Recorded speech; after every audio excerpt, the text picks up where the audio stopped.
अस्सलाम वालेकुम जी। Ehsan Abbasi mission and tourism club की तरफ से मरी के मौसम की सूरत हाल आपके सामने इस वक्त मौजूद है।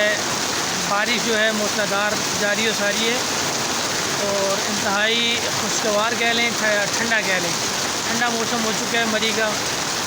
और रश माशाल्लाह से इसी तरह है, रश कम नहीं हुआ।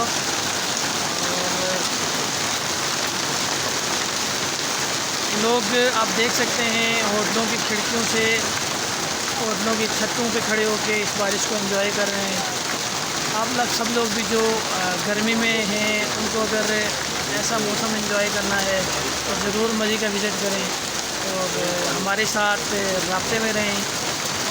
होटलिंग के हवाले से कोई इन्फॉर्मेशन चाहिए हो, रोड मैप के हवाले से कोई इन्फॉर्मेशन चाहिए हो, आपको गाड़ी के हवाले से कोई इन्फॉर्मेशन चाहिए हो, इंशाल्लाह हम आपको जो है बेहतरीन तरीके से आपकी रहनुमाई करेंगे और आपको बताएंगे कि इस मामले में किस तरीके से आपने चलना है।